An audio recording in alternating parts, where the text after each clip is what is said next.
Thanks for checking out this movie review video. This is for the 1972 film Sisters. It is a Brian De Palma film, and I've only seen a few De Palma films, the best of which thus far, obviously Carrie and Dressed to Kill. Now, Sisters, I expected that there would be good directing, good cinematography. It's not to the level of Dressed to Kill or Carrie, but it is still good. It's not peak De Palma, but it is still good. And if you don't know other things that De Palma's done, Phantom of the Paradise, which is another great one I've seen, Blowout, Scarface, Body Double, The Black Dahlia, just a few other titles you might know.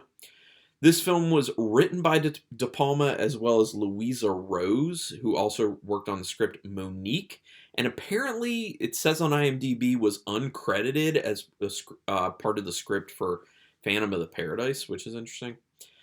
This film obviously stars Margot Kidder early in her career and 2 years before Black Christmas, so she wasn't a much bigger name yet. You can tell. I mean, I might be wrong, but I feel like she looks a little younger than she did in Black Christmas, and it's only 2 years, so I don't know if that's just me or if other people feel that way. But her performance is excellent in this film, just like her performance is excellent in Black Christmas.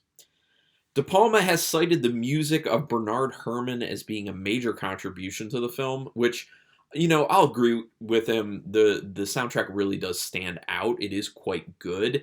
And, I mean, that time period, a lot of the soundtracks, almost every soundtrack basically was kind of over the top as far as, like, today's standards of soundtracks go. But for that time period, I think it was a quite good soundtrack, so I think he's right. There was a 6-minute continuous tracking shot that was scrapped for this film because they couldn't actually get the proper camera angles. And it was supposed to be a tracking shot that was inside of Danielle's apartment. Would have been interesting to see that if they could have pulled it off, but apparently it was just way too hard to get the angles they needed. They just couldn't see what they needed. Many portions of the film actually pay homage to Hitchcock films, reportedly. I'm not versed well enough on Hitchcock films to point all of those out, unfortunately. But if you have specifics on that, go ahead and put it in the comments. Enlighten me. And just, comment in general. Also, I'll just go ahead and say right now, subscribe to my channel. Please. I usually say that at the end. But if you like this video or any video I've ever done, that is your way to repay me. It keeps me motivated. Also, hit the notification bell button.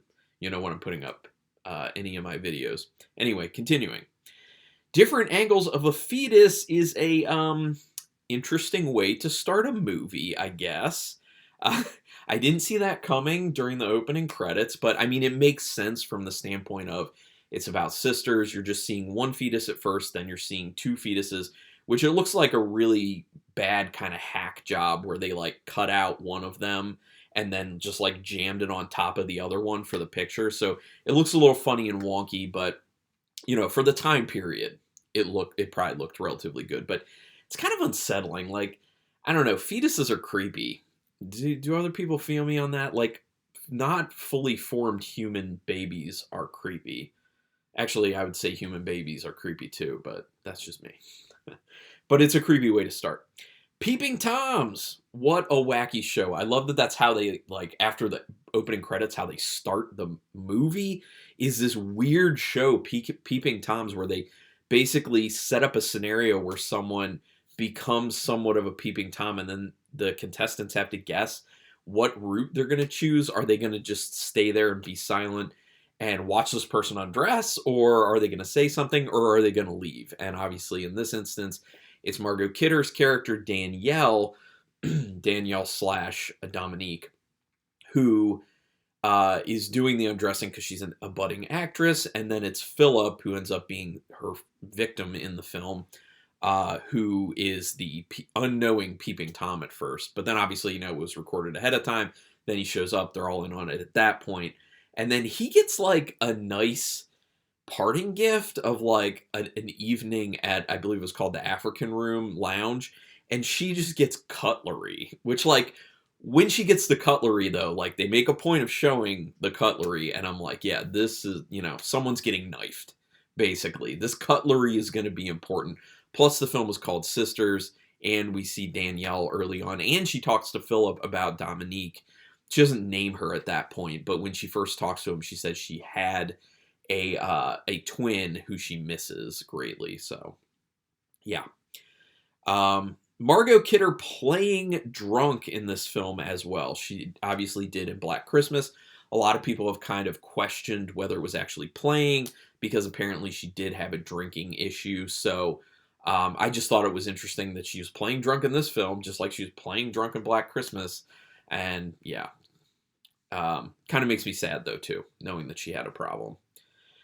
Danielle really does lay on the charm. She's super cute and demure, and obviously that's standing in, you know, contrast to when she flips into Dominique mode, and Dominique is very aggressive and homicidal. Obviously, doesn't even speak. Actually, whenever she's Dominique, she doesn't even talk. When she's Danielle, she's obviously talking. It's more like Dominique is kind of like a I mean, I know it was her sister, but it's kind of like a name given to her rage, to her anger, and I feel like a lot of that ends up being seated in her relationship with Emile, the doctor at the clinic. They call it a clinic. It's like mental institute first, but they call it a clinic. But yeah, the building music while Danielle and Philip give you the idea something bad is coming. That culminates in a showing of the gnarly scar. You know, when Danielle and Philip are kind of getting intimate, and the music starts sounding a little bit off, and it starts building up, and then her, shirt comes up, and you see the scar from where she was separated from Dominique. Then it's like, oh, okay, this is what we were building towards. So that just gives you the idea that there's a secret there. There's something else going on. She's talked about the sister, but she hasn't talked that much. She hasn't divulged a whole lot. So you wonder, like, how is this going to play into it? Because a gnarly scar like that, with music playing like that, makes you believe that there's something that's going to drive, like, that's going to be a driving factor in something horrible. With the split mirror in the bathroom and the 2 pills that Danielle places on the sink when she pulls them out of the little container, there's something about 2s. Then Danielle goes and talks to her sister in another room, and it appears that it's actually just her voice again.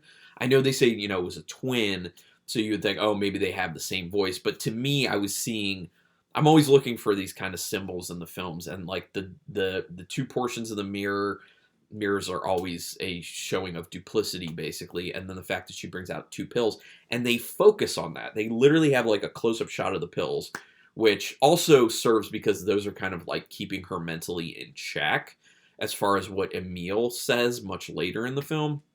But yeah, I immediately was like, there is not another woman in that apartment. It's just her, and she's talking to herself. Like, and you can kind of tell that from those things.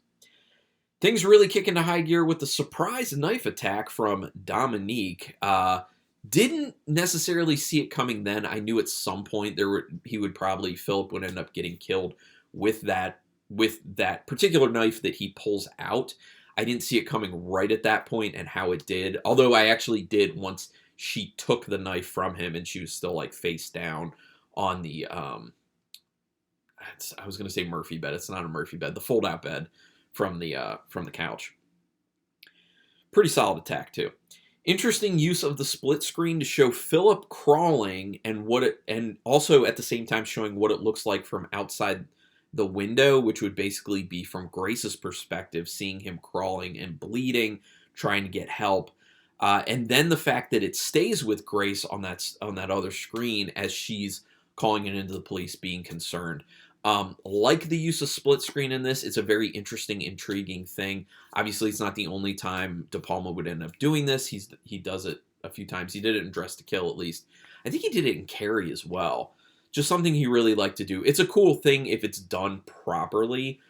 And for the most part, I think he did a really good job with it. You can tell Emile isn't necessarily an upstanding citizen based on the way he reacts to a dead body in Danielle's apartment. That's initially when you think that it's her ex-husband, which is but at the same time was also her head doctor when she was staying at the clinic getting help. So there's a lot more to it. But immediately when he's just going into like damage control mode, when he finds out there's a dead body there, you can tell, oh, this guy's pretty unscrupulous, and he's just, oh, great, he's helping her, now just cover up a murder. So that's wonderful. He's a great guy. The use of the split screen showing the police showing up and Emil cleaning does a great job of adding tension to it, because it really makes you nervous about the situation. You're like, are the police going to get there in time to be able to find the crime scene, or at least a portion of the crime scene? Or is Emil going to get the job done? Because obviously Danielle wasn't helping at all. I don't understand why. Is he going to get the job done, get it all cleaned up, and everything will be fine? Obviously he did, and then he was gone too. Like, he wasn't even anywhere to be seen. He wasn't tied into it, nothing. So the only person who really knew about that was Grace then. And then obviously she has a really hard time convincing the police of anything, which she has a hard time convincing anyone of anything in the film. Like, she just gets ignored and dismissed by pretty much everyone she interacts with in the film for the most part, until like the end of the film. And then by the end of the film, she's been brainwashed to basically say, oh, nothing happened. There was no body. It was a mistake. And then it didn't matter. It's when she has people's ears, she can't even tell them. So she has been silenced. She was being silenced before, and then she's silenced again at the end by Emil prior to him dying. It is a bit odd to maintain the split screen when the police, Grace, and Danielle are all face-to-face in the same scene. I did not understand that. I thought kind of as soon as the door opened, he should have gone away and done, one shot. Because it's just weird, like, seeing from Danielle's perspective and then just seeing from the police officers and Grace's perspective. Like, it adds nothing. It's not great. Because, like, you want to see it at that point from the perspective of the police and Grace, so you can see the facial reactions and the potential nervousness from Danielle, but you don't need to see the backs of, or you don't need to see the faces of Grace and the police necessarily. And you can go between them. It's pretty intense as a viewer knowing that Philip's body is in the couch while the police and Grace are in there looking for some kind of evidence. Again, much like the split screen with Emil cleaning up and the police going up there, you're like, are they going to find this body? It is literally under their noses. And I think at one point, don't they just sit Grace down on the couch, and you're just like, feel something. But going into the film, that they can't be caught that early, so you suspect that at least at that point, Danielle's going to end up getting away with it, and obviously she does. It definitely is odd for Danielle to have things in pairs. Even if she does have a twin, what twins actually wear the exact same thing all the time? They usually have differing personalities, and they kind of want to differentiate themselves somehow.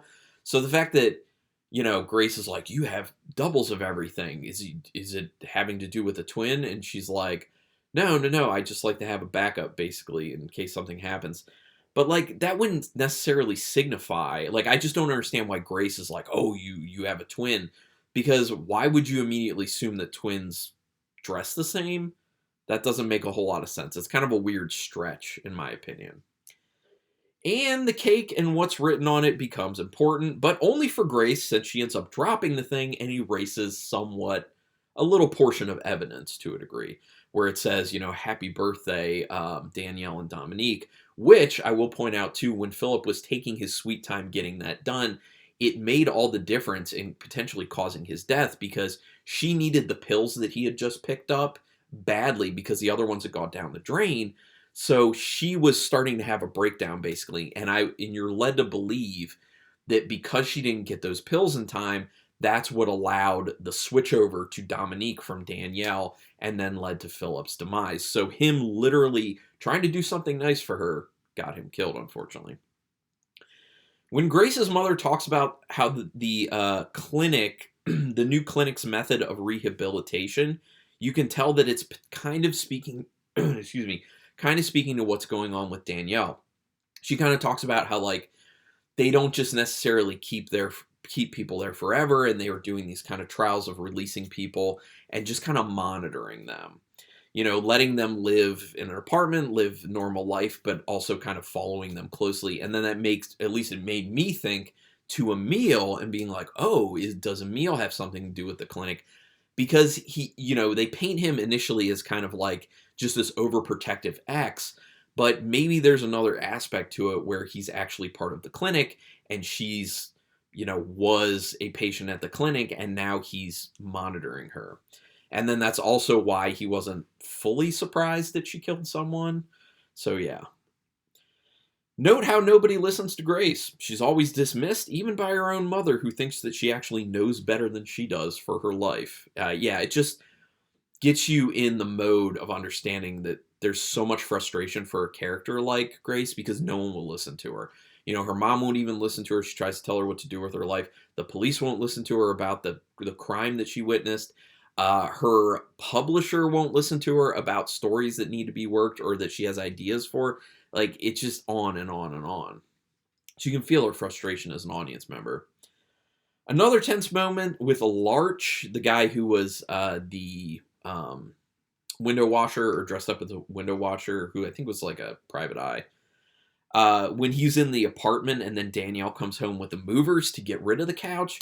Now, they got what they needed out of that because Larch does figure out, there was the body. He believes the body was in the couch because he knew that it was much harder for them to pick up. Or I think he actually said he tried to pick it up and it was way too heavy for just being a couch. He also then gets the documentation that kind of points to her stay at the clinic and the existence of Dominique. And then that's what leads Grace to finding the information about the, what was the name of the twins? Balchion or something like that. I have it written later, so I'll get to it. But yeah, all that footage about them and the coverage. But anyway, good work, Larch. Grace chasing the information on the Balchion twins, there it is, leads to the big realization of Dominique not being alive anymore. And she was said to be the disturbed one. This would make the audience wonder if Danielle actually is Dominique. So I did believe for almost the entire run of the film that it was, sharing a body situation like it is, like that part of her is still with her, even though they were physically separated and Dominique passed away. You can't get rid of that, personality aspect that's still attached to a degree. But it gives you the idea at that point, maybe the suspicion that Danielle's actually not Danielle and Danielle was actually Dominique. And Dominique was the one who was aggressive, who had, issues. Yeah. Gotta love the jump scare of the guy trimming bushes at night. Very weird, very random when Grace is kind of prowling around at the clinic at night. Just this jump scare of a dude trimming bushes at night. Just interesting. Of course, Emile is the head doctor at the clinic. I think that's a pretty good twist. I did like that aspect of it. And then, of course, no one's seen him in connection to what was going on with Danielle except Grace. So there's this moment of just oh my gosh. And then, again, she gets dismissed. No one believes her. Emile's able to say, hey, this is, I think Margaret was who he said she was. She's a patient here. Take her to her room. And then you're like, oh no. This is problematic, at least problematic. Potentially going to be fatal. Grace's point of view shot of Emile hypnotizing her is meant to be uncomfortable for the audience because Emile gets so close. He gets so in your face as an audience member, like he's in the face of Margaret / Grace at that point, that you can feel what she's feeling. You're just creeped out. It's get away. He's an odd looking dude and a sleazy looking dude, and him being that close to you and trying to hypnotize you, it's just ugh. I like how they did that. The black and white walkthrough in the clinic in the dream state is disturbing, and I think the music really helps with how disturbing that is. So kind of going back a little bit to what De Palma had said about the score for the film doing so much for it, especially in that moment, is when I noticed it. I'm like, yeah, this is creepy. And it's obviously a nightmare sequence, basically, that kind of fuses in some of what Emile was trying to put into Grace's mind and make them a part of her memory, even though they're totally false. Very interesting. The scene of Emile sedating Grace so he and Danielle can basically have sex. Gross. Totally gross. Over the top creepiness. That was nasty. I was very creeped out during that. I was oh, so uncomfortable. The meat cleaver, or no, a meat cleaver is not a very precise operating tool. That's another way that you know that it's a nightmare sequence and not actually a memory. Because at that point, I could see where some people would be like, wait a minute, was Grace actually the Dominique and she was connected to Danielle? And what we're going through right now in black and white are her repressed memories. But no, like the meat cleaver is a signal to you. They wouldn't be doing an operation that way. So that's a little bit of the ridiculous getting thrown in there to be like, no, it's a nightmare. Emile telling Danielle the story about Dominique's death while aggressively fondling her breast is super disturbing and super disgusting. Another one of those moments, like Emile never stops to be nasty and sleazy and disturbing. Like he never does. But I think that may have been probably the most uncomfortable portion of the film for me. He's just like whispering this story about what actually happened, and it's not nice. And just like fondling the hell out of her breast is so nasty. I was like, oh. Imagine what Grace's experience is like when she's seeing all this stuff go down. She's seeing the fondling go down. She's hearing the story go down. Then she's seeing the kind of violence that ends up erupting as Dominique comes out of Danielle once again. In this case, I think to defend her. And part of me actually wonders if what Dominique ends up being for Danielle is the aggressive, more protective portion of her that is needed, because otherwise she's, like I said, this charming, cute, demure individual who can be taken advantage of. And it also makes you wonder if kind of the trauma of her sexual experiences and her experience in general with Emile kind of made Dominique's personality come out as a way to be protective, because it's tied to the trauma of sexuality and being with another man, or being with a man, period. Just saying. It's no coincidence that Emile gets slashed in the junk, because that's basically what's driven him throughout this whole scenario. He's just based off of wanting to physically be with Danielle, like have her, make her an item.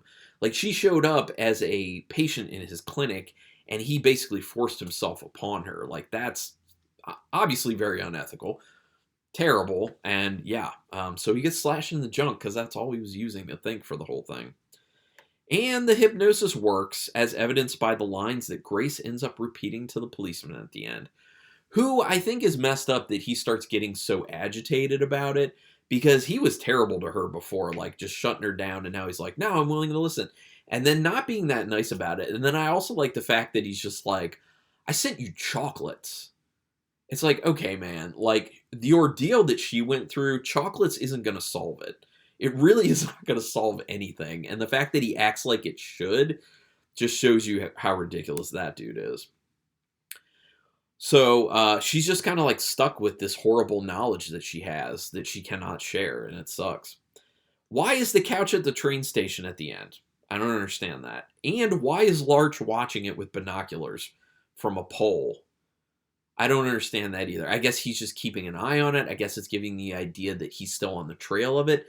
But there's no one else around. Why is he looking at it through binoculars? It's just a cow. It was a cow there, which is also random. And then also, wouldn't that couch smell horrible at that point? Because you get the idea that it's been some days. Like, decomposition starts happening very early on after death. And it's like, that thing would stink horribly. Someone would have looked into it for the most part. Like, I don't get the ending really. But hey, if you have an idea, put it in the comments. This is from a time period where people believed that hypnosis was powerful and able to make you do or say just about anything. So yeah, there were films during this time period that would use hypnosis, and it was just kind of like this magical ability, basically. Obviously, nowadays, if you put something like this in a film, people are just like, that's unrealistic and ridiculous. So once again, like when watching any film, you have to keep in mind the context of society at the time that it was made. So then it would give you an idea of, at that time, would it seem realistic or not? So yeah. But it's a very interesting film. Obviously, it's another one of the films that kind of plays with the idea of mental health problems, and a lot of it tied to trauma, and equating it with turning into murder, which is not a good thing, and is actually kind of a really bad thing that was perpetuated through a lot of cinema of its time, and has kind of unfortunately wormed its way into society as a way of thinking. We're trying to undo that as a society, but we still have a long way to go, unfortunately. But out of 5 stars with half stars in play, I thought this was a good film. I'm going to give it 3.5 stars. Not quite at the 4 level. I did quite like it, though. I considered doing 4 because it is pretty good. But I'm going to give it 3.5 stars. Would be interested to know your opinions on this. So like I said, go ahead and do the comments. Also, like I said, hit subscribe for me, please. Hit the notification bell button, all that jazz. But regardless, I thank you very much for taking your time to watch this particular video. And until next time, keep it brutal.